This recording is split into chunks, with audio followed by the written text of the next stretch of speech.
Welcome back to the Washcast. Today's show is going to be a little different in terms of the format. The guest will be coming on in the latter half of the show. But prior to that, I'm going to give you a little pretext as far as what we're going to be discussing.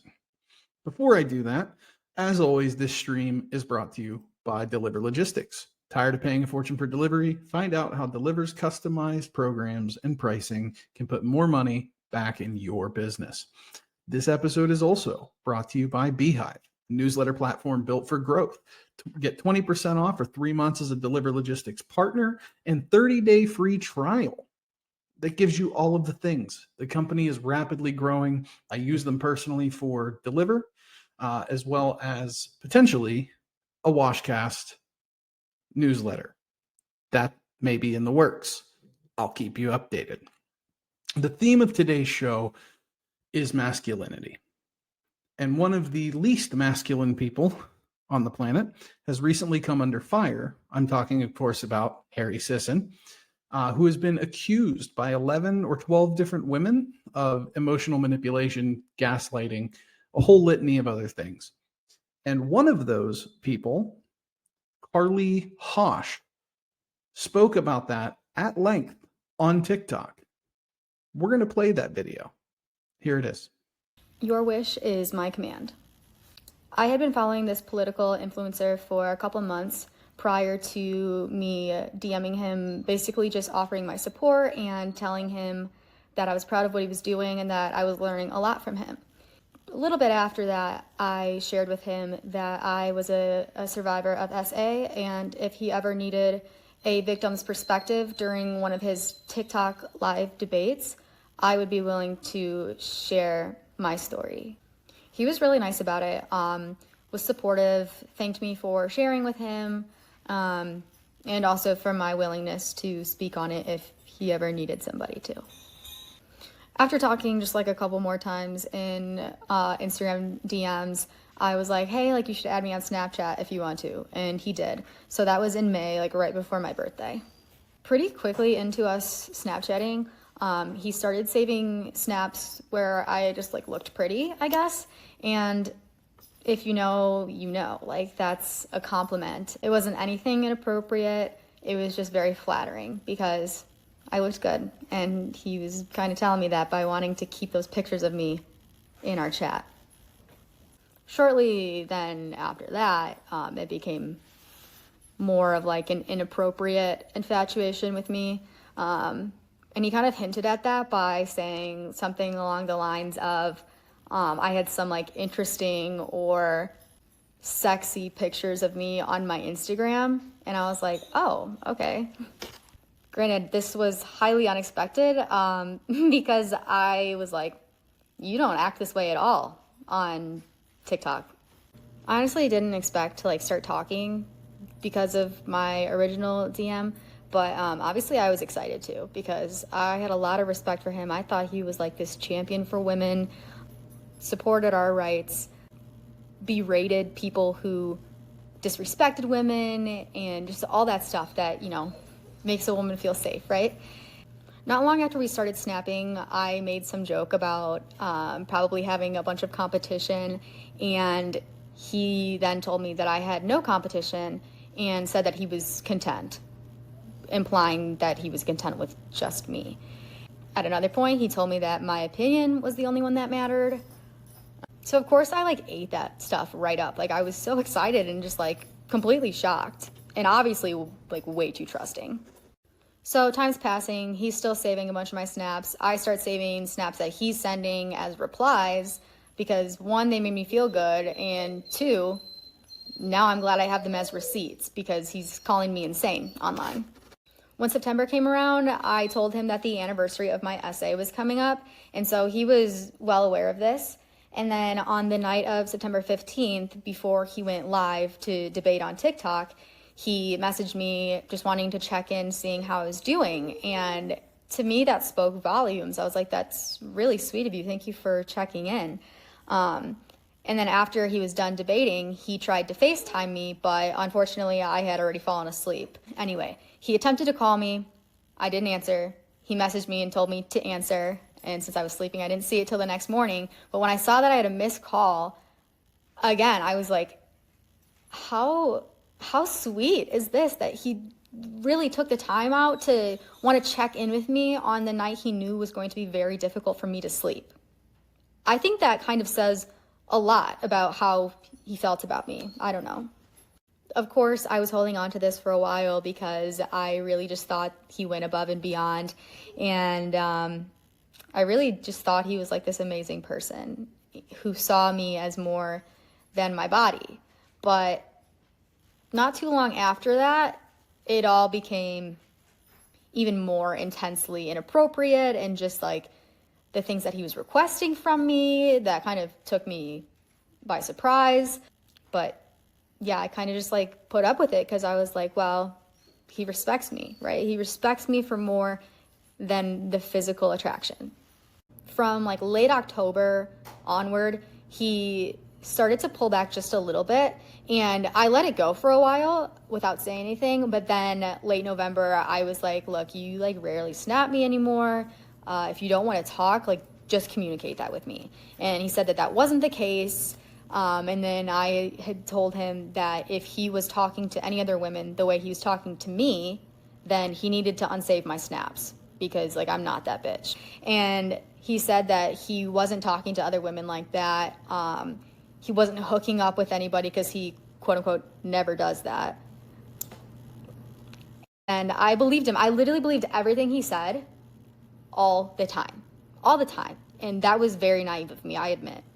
From that conversation, I thought there was this understanding that if he was going to be fucking around or flirting with anybody else, asking for pics from them, he needed to delete mine. Unfortunately, it took me a couple more months to figure out that he wasn't respecting that request whatsoever. Then February comes around and he shows up on TikTok Live with hickeys on his neck. So I was like, obviously there's someone else and you're being dishonest with me.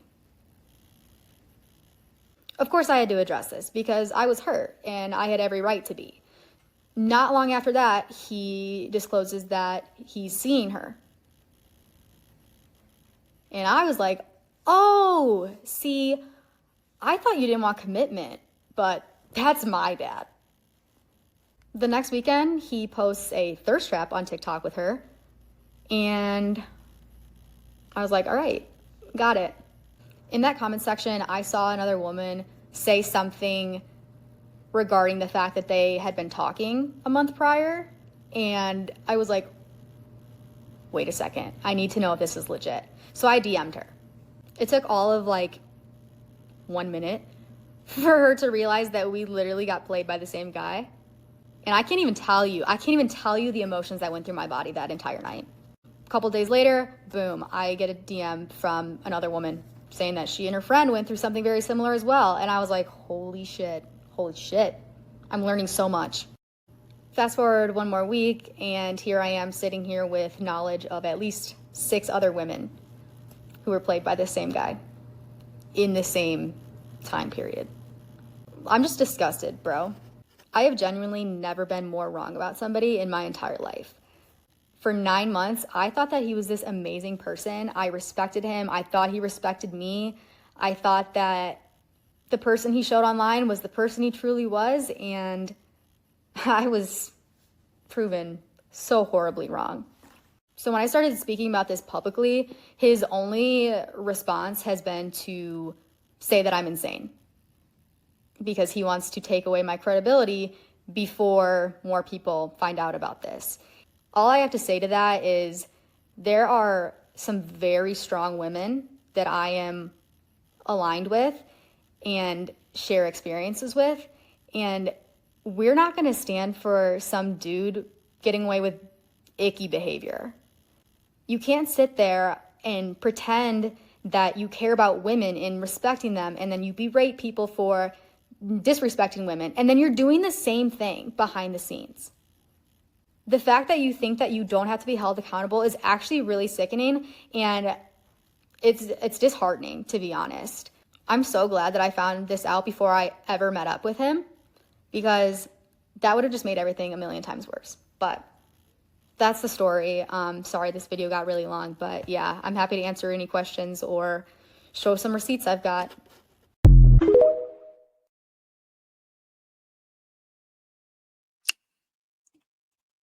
Yeah. His response to these women was to call them insane. Well, Harry, I hate to break it to you, but they're not. In fact, here's a clip from one of his buddy Chris Mowry's live streams where you can clearly hear him in the background calling these women insane. Live, don't read on live. Yeah, I saw about this. Like actually lunatics. Like genuinely, they are. This individual in question is insane. Wait, who is that? And so, I'll send. Yeah, I can share with Chris. I'll send a screenshot. Yeah, no, like legitimately, Chris and I have been talking about this for days now. Uh-oh. This individual Wait, is who? fucking crazy. Wait, bro. what? If you want to support the live, Bro, makes an that incredible bro. message. I'm saying, dude. I am saying. No, you be good out there, bro. That's what I'm saying. You be safe. That's what. That's also. What He I'm said saying, that's what he Virgo. said. That's what I'm saying. That's what I'm saying. Well, Harry, there's screenshots out there. Here's just a couple of the ones that he has sent to women. Oh, God, that ass is fat. The verdict is you look sexy as fuck. Court adjourned. And perhaps the most sickening one, I'd fuck you raw after wine tasting, but that's just me. Well, first of all, who the fuck says that? And what self-respecting straight man, masculine straight man, goes to a wine tasting? Unless you have a wife. Like, come on. Well, since then, Harry has issued a formal apology, quote unquote. I put that in air quotes, formal apology. Here's what he had to say. I want to talk openly and honestly about this entire controversy that has exploded in the past week. First and foremost, I want to start by saying I fucked up. I should have told the people I was talking to that there were other people, and of course I regret that decision, and I've reflected on it a lot, and I'm learning and going to be better in the future. Now, what I will say is that this entire situation has been blown wildly out of proportion by MAGA Republicans to further their political agenda. Like, we all know that they don't actually care about this. They just hate me. That's why they care. I mean, when has MAGA ever cared about women? Also, MAGA has been spreading misinformation about the situation, so I want to set the record straight. I was not in a relationship with anyone. I wasn't exclusive with anyone. I never met anybody in person. I never spoke to anybody on the phone, and it was done among consensual adults. That's it. It was a very casual thing. Additionally, we as Democrats have to get better at recognizing someone who makes a mistake and can learn from that mistake, and someone who does actual harm to a community. We cannot, as a party, just attack and demonize people who make mistakes, people who are learning from their actions. If we ever want to hold office ever again and actually win an election, our umbrella should be as wide as possible, and we shouldn't be trying to silence people or push people away who are vocal on these issues. And the final thing I'll say about this is that people involved in this situation released my private text messages, private photos of me, intimate details about me that intended to stay private without my knowledge or consent. I didn't consent to any of that, a complete violation of my privacy. And I think that regardless of your political beliefs, you can agree that that's wrong. I certainly wouldn't do that to somebody, and I know you wouldn't either. One thing I'm particularly proud of my generation for doing is moving past this idea that we should idolize politicians beyond their impact. However, I'd like to look at the other side of the coin. When politics becomes a game of pointing out any small mistakes someone makes, we are putting our feelings above what truly matters, how we are all impacted by the actions our leaders take. And I'll conclude with this. I have some bad news for MAGA.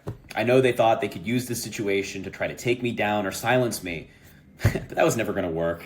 I'm still going to be vocal about the things I care about and fight for the things I care about. And if that upsets MAGA, then so be it. Yeah. Whatever, dude. 2 minutes plus almost 2.5 minutes, and we got about 30 seconds of an apology, and then the rest was playing the victim. Well, Harry, You're not the victim. You intentionally misled these women, and you can classify it as, oh, it was a casual thing and I never did this and I wasn't dating them and this and that. You intentionally misled them. But none of that matters, right? Because you're the victim, because they exposed you for it, right? Suddenly the left doesn't like cancel culture when it affects their pocketbook, because as we all know, Harry's a paid shill. They don't like it when it starts affecting their popularity. Well, now you know what conservatives dealt with for the past almost 10 years. Ridiculous. He immediately shifts the blame and the focus to MAGA, despite the fact that he sounded an awful lot like, Andrew Tate and part of the MAGA group. Absolutely insane.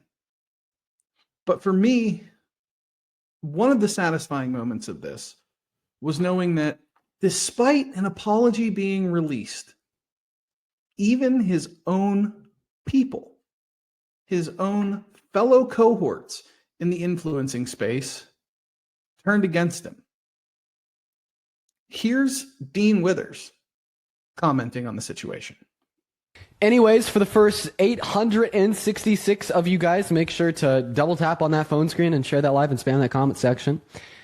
Listen, I don't even know where to start. Before coming on live, kind of like all day, I've kind of been like sitting back thinking about what I want to say in response to Harry and Chris, because I'm sure that you guys have all heard about that. I mean, it's been like the #1 story on Twitter for the last 30 hours straight.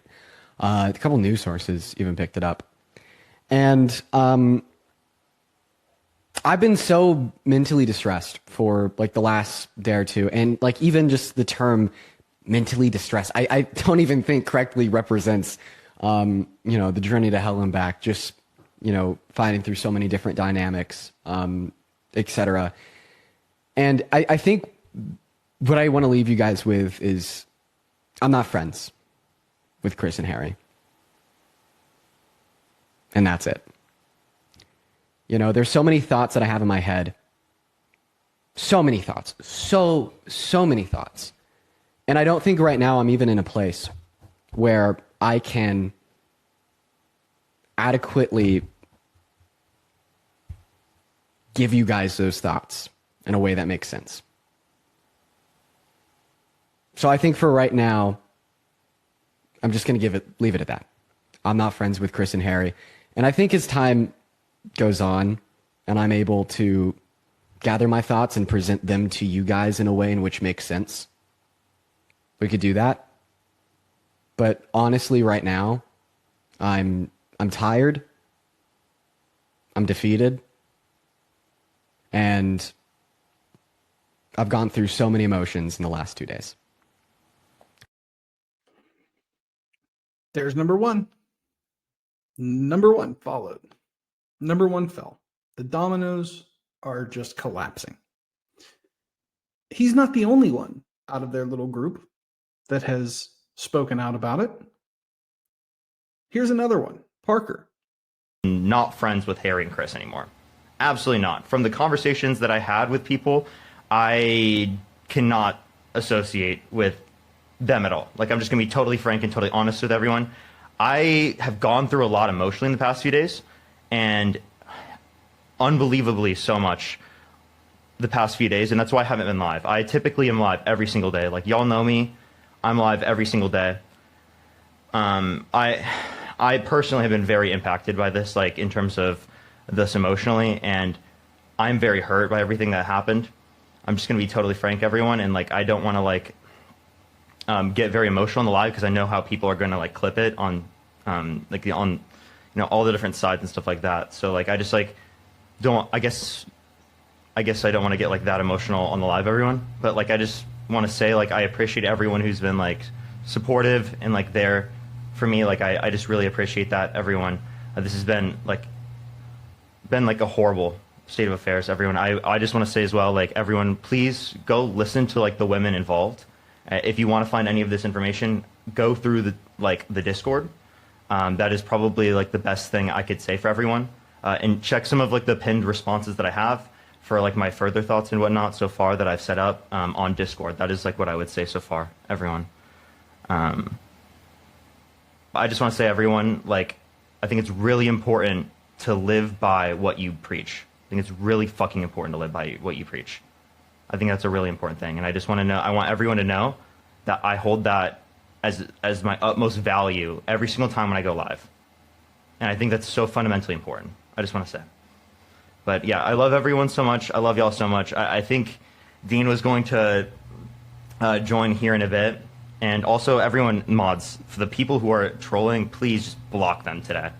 I think it's I don't want to. I'm actually gonna crash out on the stream. Like, I actually will. But So, two of his closest cohorts that have been a big part of what he does throughout the election season have already spoken out, and they saw right through his bullshit. So, at the end of the day, things aren't looking too good for the guy. I just want to say this. There is nothing morally just, and there's nothing justifiable about playing those kinds of games with anyone. We live in a society where young people are incredibly susceptible or are riddled with anxiety. And these kinds of things violate their trust. If you want to reach people and you want to be able to have an impact on people, you do that by being genuine, not by playing with their emotions, not by playing to their lustful desires. You don't do any of that, right? Just be you, be genuine, and don't play people. You can't expect in the age of the internet where everything is forever that it's not going to come back to bite you in the ass. Now, to provide a little more commentary on that, I'm going to bring in my guest. He is a social media influencer. He is the son of actor Kevin Sorbo, and most recently, the author of an upcoming book, Embrace Masculinity. Ladies and gentlemen, my guest, Mr. Braeden Sorbo. Braeden, brother, what is up? Hey, I'm good, man. How you doing? Good. So you recently released a new book, Embrace Masculinity. I did. Oh, look at that! You got it propped up right there. One here, one there. I got my other book in the back. This was very strategically planned, if you couldn't tell. I absolutely can. So tell us a little bit about it, man. I've got it on my reading list. I haven't gotten around to it. I've got so much on it that I have not gotten to yet. Yeah, so I'll break it down real quick. The book is a guide. It's a handbook for godly masculinity in America today. I'm 23 years old. I never went to college. I was looking around at the world around me. On social media, I have 2 million followers, so I'm very involved in the social media sphere, specifically politics and kind of the social aspects, whether that be dating or pornography or, just basic current events. I'm very ingrained in that culture. And so I noticed that the world at large was telling men like us that our natural inclinations were incorrect and were something that needed to be suppressed. And in diving in and doing my research, even from a non-moral standpoint, just from a secular scientific standpoint, I was realizing more and more the idea of masculinity is not one of oppression, controlling, all of these manipulative things. It is simply protection, provision, and responsibility. And so when men deny themselves their ability to do that, it ends up becoming controlling. It becomes manipulative. It becomes oppressive, right? So we have this domineering kind of idea of masculinity, which in fact is the opposite. It's what happens when we suppress it. And so I decided to write the book because I wished that there was something for guys my age. I mean, I've been saying it forever that the hardest battles in the world are currently being fought by this generation, right? When it comes to sin and temptation, right? Like on my phone, I have access to more lustful things than King Solomon did. You know what I mean? Like, and he had 700 concubines and 300 wives. I have more than he does if I really wanted to go on my phone. Now, obviously, I'm not saying definitely don't do that. There's an entire chapter on why that's the worst possible thing men could do, for the record, disclaimer. But Yeah. when I was going through kind of all of the online databases and all these things, I was going, man, there is, I mean, you have people like Jordan Peterson and Nick Freitas who do great work. They're married, you know, because they could say, look, I'm married. I have a wife. I have a kid. I have all these things. It's like, that's fantastic. You didn't have the same struggles, though. And so I decided to put myself in the position to be like, look, I quite literally have been there. I've struggled with and fall into the same things that many men my age have. And I look at them not from a position of I am better than, or a position of I haven't gone through this, but you shouldn't, but you can get over it. You can overcome it. You can be better. And so it serves sort of as a companion, if you will, for guys in America, and also a checklist for women. I mean, if a guy isn't following the guides listed in this book, I don't really know if he's date material, ladies. So there is a final chapter called A Note for Women, designed specifically for that purpose. Yeah, absolutely. You know, and it's so interesting because I've got a little bit on you in terms of age. So I just turned 30 in February.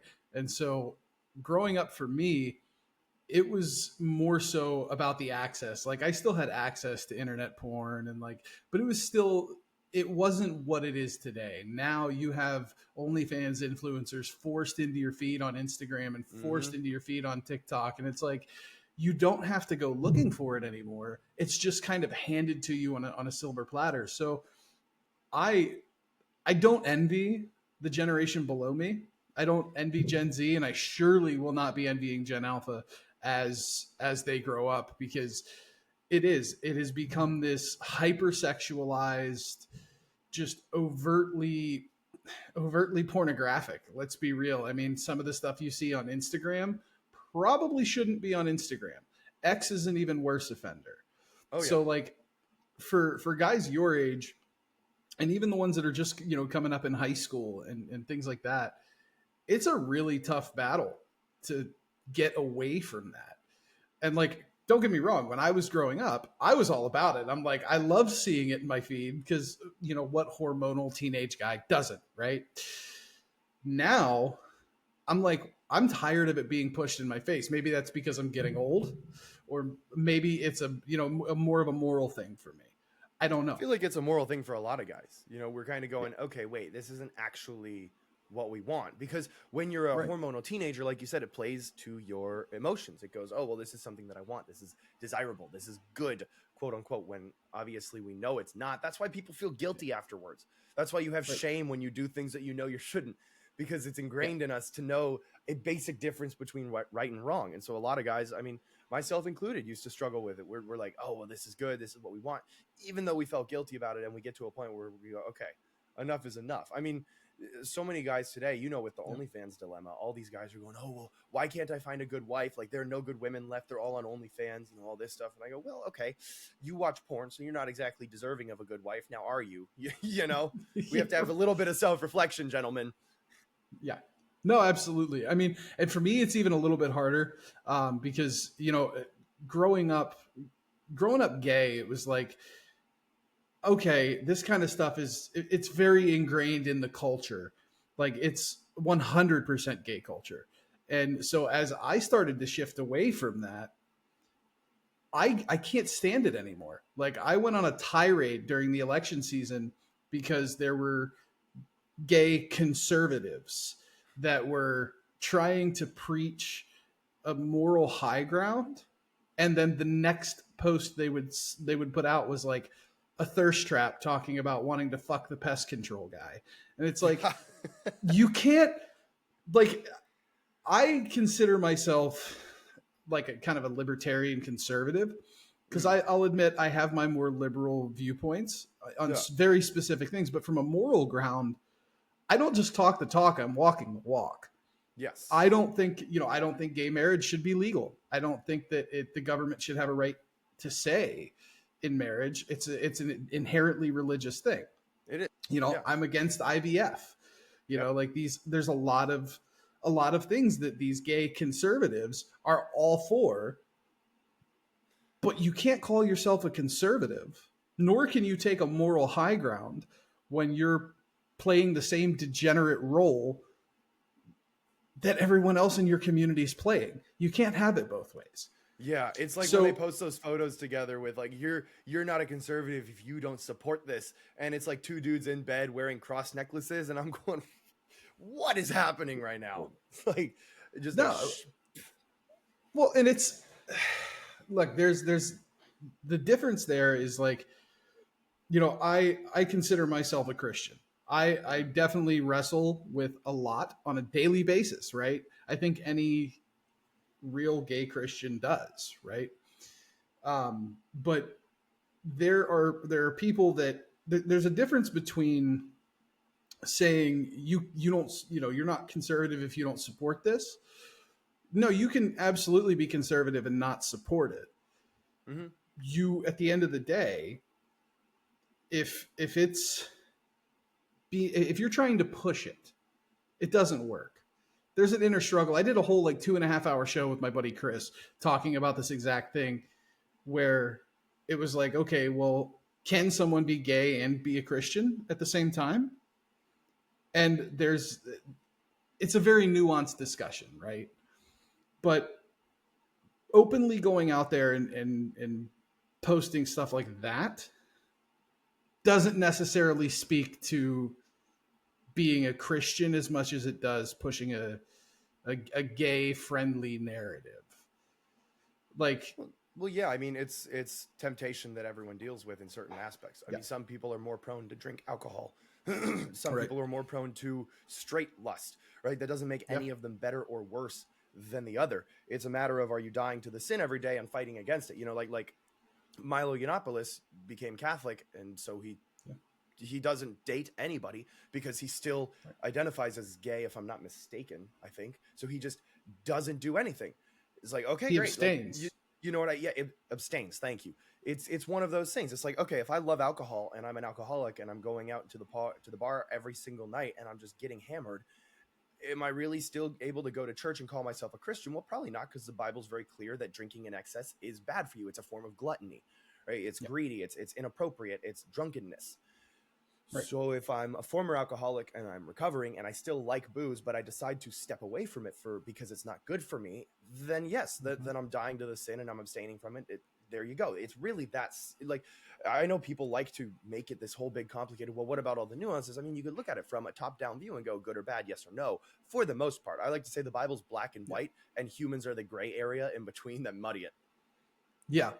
Yeah, absolutely. Because there's that balance of like, everybody looks at abstaining and they're like, yeah, but for example, from a gay perspective or a lesbian perspective, they look at it as like, okay, well, there's a struggle between wanting to follow Christ, follow the Bible, and then depriving yourself of earthly wants, and it's like that's a struggle for a lot of people. And Well, for everybody, technically, we all have earthly desires. oh, absolutely, and everybody seems to think that it's kind of like this all or nothing one-time decision. It's like, no, it's the same thing as it would be with addiction. Like, you're going to struggle with it, but are you making the choices and making the strides to actually move yourself towards a more righteous path? If you're just talking about it and not doing it, well, then no, you're lying to yourself and you're lying to the world around you. But if you're actually actively taking steps, I think there's at least some sort of merit there. Would you agree?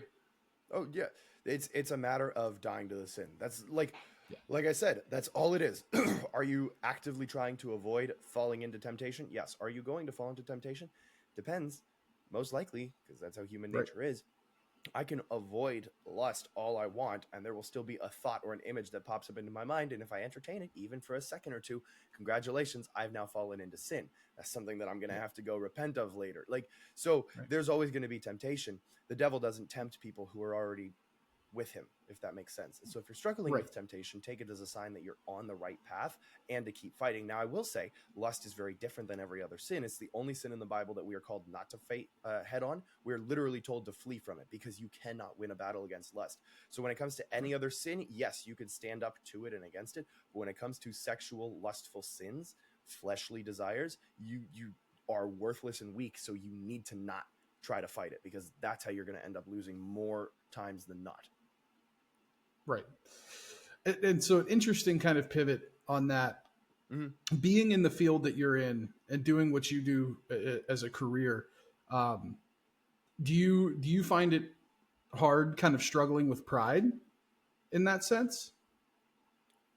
I mean, I think pride is sort of the root of all sins, because you can be proud about being a glutton. You can be proud of how lazy you are and still managing to procrastinate and accomplish things. You can be proud of how many people you slept with. It's sort of the root of everything. So I don't know if it necessarily matters what field you're in, but I will say there are certain fields that it's more prominent. And yeah, the political sphere is so prideful. Oh my gosh. I like And to the tell social people- media side. Yes, it's true. And the Hollywood side. Every aspect of my life is surrounded by people who are very prideful. And I used to be ego. I mean, I have an ego. I'm aware of it. I try to use it for God's glory, not my own. I like to joke that I pride myself on my humility. You know, it's one of those things. But yeah, it's something that you notice more and more as you kind of learn about it, I would say. It's one of those things where through growth you'll start to catch it, right? Like once you start realizing, oh, that was bad, that was good, kind of thing, you'll eventually be more in tune with finding it and being able to put a stop to it sooner. But yeah, unfortunately the world is very prideful. A lot of people have, in the social media, the Hollywood, and the political sphere, this mentality of I did it, when in reality they didn't. That it leaves me ostracized, because I don't get along with many of the people on any side simply for those types of matters. It's just I don't find them valuable in my life, in the sense that they're going to push me in the right direction, and so I avoid as much of it as possible, you know. And as ironically, that sounds egotistical, but if my goal is to get to heaven, I want to surround myself with people who are going to do that with me. So why would I surround myself with people who are pulling me away? Right. I mean, you could, in a sense, I mean, the argument for the Great Commission would be there as well, is like, you know, you're not going to reach those people or be able to help bring them to the cross and bring them home. But I think that, you know, there's a balance for everybody. Well, yeah, it's the idea that you are your closest friend group. And so when I say I don't involve myself with them, I don't mean like I'll never speak to these people. It's just a matter of I wouldn't want them to be granted access to the deepest parts of my life and to be able to offer insight on the things that I'm going through. That's not going to be beneficial to me, right? I can be friends with a homeless person and also not ask him for advice on mortgages. You know what I mean? It's like there is a benefit to being able, like the Great Commission, to being able to preach the word and to live. I mean, the biggest way that people are going to know is by their fruits. Jesus says, by their fruits they will be known. And so I can demonstrate proper actions as best as I can, and I'm going to fail. I'm not claiming that I by any means am perfect. I mean, what is the word? Forgive me, Lord, for I'm evil and retarded, right? Like it's one of those things. Can we say that? Is that allowed? Yeah. Yeah. So I was like, okay, wait, hold on. But yeah, it's one of those things where I'm not saying that I'm better than anyone. I'm worse than everyone. If God could save me, he could save literally anybody else. And because of that, I don't want to bring myself into a group so closely that I end up accidentally falling back, if that makes sense. Yeah, no, 100%. That's good clarification. That's where I was thinking it was kind of like that all or, you know, again, that all or nothing that a lot of people seem to stand people on. Like to deal in absolutes, and it's really weird. Like my dad and I are both Christians. My dad's manager for Comic-Cons is gay. Super cool dude, hits on me all the time, really interesting. But I don't hate him, you know what I mean? Right. I'm also not going to go hang out with him one-on-one alone in a room, just because why do I need to do that? You know what I mean? Like I will hang out with him in a group of people, and I will be able to demonstrate love to him in front of everybody, but I'm also not going to develop a close personal relationship with him, because he's constantly talking about sexual encounters and bringing people like so it's one of those things where I can have the Great Commission. I can spread love and the word while also not affirming certain things. Right. Absolutely. So I love the idea of the book. I think it's something that your generation desperately needs. I'm actually going to go ahead and pull up the store here real quick. Which one, Amazon or the Sorbo Studios? No, the Sorbo Studios. That's I wouldn't push the Amazon link. Come on now, man. Of course. So if you guys want to get a copy of the book, I'll link it down in the description. But Amazing. you can find it on shop.sorbostudios.com. Pick up a copy. I noticed there was an ability to get it autographed. It is. Get your first That's name the put only in there. place That's you can awesome. get it autographed. Yeah. Yeah, so don't buy it on Amazon. Do you have any plans for like an audiobook or anything for it? I'm actually working on the audiobook right now. I'm in talks with a couple distributors for that. So I will be doing the recording myself. I figure my voice is super calming and soothing, and so I'll be Yeah, absolutely. Do it, man.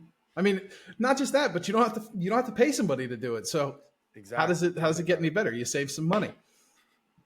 So one of the things that I talked about in the intro that kind of relates to this idea of masculinity and what I find to be very feigned masculinity, at least on the Democrat side specifically. Harry Sisson got caught up in the controversy, kind of came back and blamed MAGA, and there's this narrative that the Democratic Party is trying to push, make a push for the masculine young man again. And personally, I don't think you're going to do that with Tim Waltz, the truck guy, or Harry Sisson. What do you make of this kind of push? Who's the other guy from the Parkland shooting? David Hogg as the David new Hogg. DNC vice chair or whatever. He's like the poster boy for anemia. Like, let's not. Oh, But gosh. I mean, what's your take on it? Why the sudden pivot? Why do you think they're going to be able to pull off this feigned masculinity in today's kind of like TikTok culture? Is it really a worry for the the Republican side? I mean, we obviously pulled Gen Z back in numbers in the 2024 election, but the Democrats, if they're able to kind of push this narrative of feigned masculinity, is there a worry that we'll lose some of that Gen Z base? So the reason why, I'll answer in two parts. The reason why they're pushing so hard for this idea of masculinity as democracy or whatever, or as democratic, is because they already have liberal women. Liberal women and young women in particular are super easily manipulated. It's absurd how easy it is to manipulate young girls, and that is a terrible thing. I don't say that like as it's this is a bragging thing or whatever. Like no. I'm just pointing out a scientific fact that because women were created to be submissive and to follow orders, and they, for the record, doesn't diminish their value. God created everyone inherently with a value. This is a scientific fact. So, and besides, no one can say anything that'll change that. These young women are unfortunately very easily manipulated into supporting the Democratic platform. The biggest issue for young women voters this past election was abortion. That was it. They didn't care about the economy. They didn't care about the border. They didn't care about anything other than being able to kill a baby in their womb. So it shows how easily the manipulation propaganda machine has worked. Now, young men, however, in droves voted red. So when you talk about bringing Gen Z back, it's important to make the distinction that Gen Z in this sentence is specifically related to young men. We actually have the largest political divide on the spectrum that we've ever had, with young women leaning so far left and young men leaning so far right that, now I'll preface this, is a dangerous divide because young men are inclined to go where the sex is. That's a fact. Right. Young men want to get laid. The bar for getting sex from a young man is please.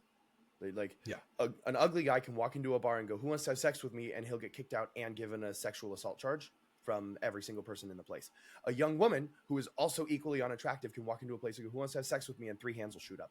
Right? So young men want to get laid more than young women do. And so the problem is, if these young women are able to hold out long enough, young men will shift over to their side just to fake it to get laid. Now, that doesn't mean their values will end up changing, but it means, once again, that they'll be manipulating women for the sake of getting laid, which goes back to the original point.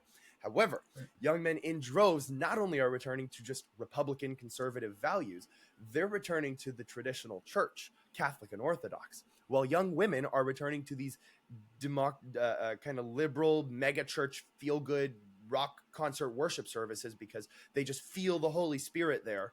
Sure, young men are going, "That's stupid," and they're returning to tradition. They're returning to order because they realize there is something greater than them. There is something bigger than them, and so they want that. And so if the young men are able to hold out, what will happen is the young women will eventually shift over, because nobody wants a liberal man. Nobody, not even liberal women. No. Harry Sisson is the only example of that, and even he acted more like an Andrew Tate red pill bro than he did a liberal woman, because he manipulated 12 women at once. It's funny, he's the only guy I've ever seen get canceled for being outed as straight. which was Which there was interesting. a whole debate around that too, of like, was this manufactured? Because I still find it very hard to believe that that kid is straight. Sorry. Yeah, No way. I mean, you might have a better detector system built in than I do, but I look at Harry and I look at the fact that he posted the photo with the girl. He knew he was talking to many other girls all at once, and that they all would be. I don't know. I kind of agree with you in that sense that it seems either he was a really stupid kid in that instance, which is entirely possible, but the thing is, people are hating on him. He technically didn't do anything wrong. He told them that he wasn't interested in dating them seriously. So for them to get mad is kind of like, okay, well, you got your feelings hurt. That's about it. But it's more funny the reaction that they have. Now, I, from a Christian stance, can look at that and go, that's wrong. But from a societal stance, with how America is currently and how the world at large is, technically he didn't do anything wrong. I have the same thing to say about Andrew Tate. Technically, Andrew Tate dating these women who like to be in very dark relationships, he's not breaking any rules because they haven't been able to arrest him or court him for anything. From a moral standpoint, dude shouldn't be doing any of that. Right. And from a societal standpoint, who are you to condemn? Because his moral compass is just as valuable as yours, because no one has a higher power that they go to anymore. And so the same thing kind of goes for Harry Sisson. I think it goes in that plan that you were kind of mentioning at the beginning, where is this a ploy to bring young men over to conservatism? And if it is, this blue red pill thing is a really stupid idea. If they were smart, they would have a little bit more of a return to traditionality, and they would go, look, we're not Andrew Tate. We value and respect women. The problem is, the last time they said that, they allowed men to compete in women's sports, and they allow men to assault women and get away with it as long as they say that they're women. And, so it doesn't really work out either way, shape, or form. So this seems like the only play that they had, and it backfired.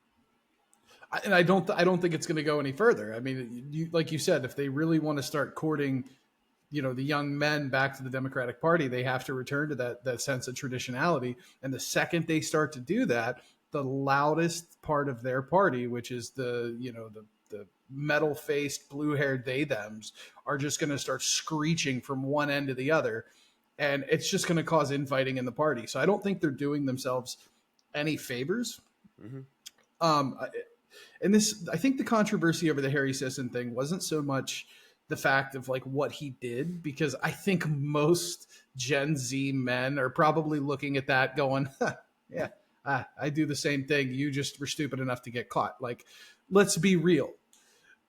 However, I think the outrage, albeit as faked as it was more so about the hypocrisy of him coming out and saying, oh, America failed women by electing Donald Trump. He's a womanizer. He's a convicted felon. He's a rapist. He's this, he's that. Well, it's like, meanwhile, you just emotionally manipulated, quote unquote, 12 women.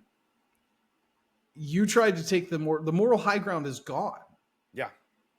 So I think it was more so about that than anything else.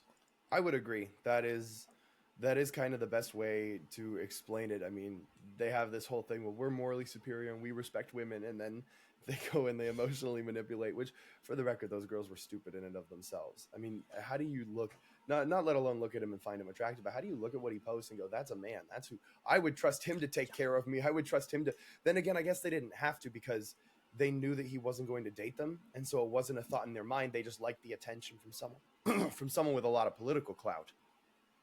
Yeah, no, agreed. And I mean, not just that, but these women kind of played it dumb. Like, how are you going to send out these photos and expect nothing in return? Like, that's just kind of like that common modern semblance of like, you're giving everything, but you're getting nothing in return. Mm-hmm. Like, yeah, it really is unfortunate. But that's kind of another part. Well, and that's another reason why it makes me think it was just kind of overall faked, is because you mean to tell me conveniently through all of these controversies, not one person leaked a fucking Harry Sisson dick pic?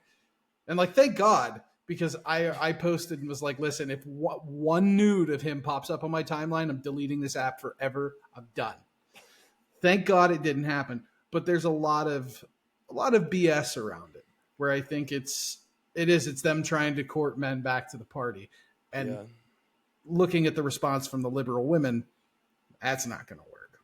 Well, unfortunately, I have a feeling that you might be right because of the fact that nothing about Harry was leaked other than some people posting testimonies online. I'm inclined to agree with you, especially given you remember the whole Destiny scandal that came out. That Don't was remind terrible. me. I had to literally stop using X for like 4 days because of it. But Yeah. that sort of proved it as real. So you make a lot of sense in the sense that because nothing about him was leaked, it was just a bunch of hearsay stories. It definitely sounds fabricated more and more. Yeah. And it's coming on the heels of, Tim Waltz saying he can kick people's asses and I know we challenged him. My dad and I challenged him to a boxing match. I was like, I'll take on Gavin Newsom, your son, anyone who really wants to. Like, we'll do a big pay-per-view event. I had some guy offer me money to go to Hawaii to fight him, and he has like 30 followers. And I was like, all right, one, you don't have the money. Two, you have nothing to lose, and I have everything to lose. Dumbass. Yeah. No, exactly. Well, WWE superstar Kane, Glenn Jacobs from Tennessee, challenged him to a Yes. charity wrestling match, and he pussed out. Yep. Like, oh, way to push the tough guy thing. Oh, But man. so look, I mean, I know you got to get out of here. You got another thing to do at 1:30. So before we roll out, why don't you tell everyone where they can follow you and any other shout outs you want to give? Yeah, people can go to Braeden Sorbo on all socials. It's just Braeden Sorbo, my full name, on TikTok, Instagram, Twitter, YouTube, all that good stuff. I actually post long form content on YouTube. I'm getting more into it because I've been traveling, so we're finally returning to it. But Right on. other than that, go pre-order the book. It'll be shipped in the next couple of weeks. So start getting copies. Get them for your friends, your family, your nieces, your nephews, your uncles, cousins, brothers, whatever. It's a perfect graduation gift, which is a month away from now. I'm just saying, throwing it out there. There you go. Prepare them for the world after high school. Right on, man. Well, I appreciate it. Links to everything is going to be in the description below. Hope everybody enjoyed the show. We'll catch you in the next one. All right. Thank you.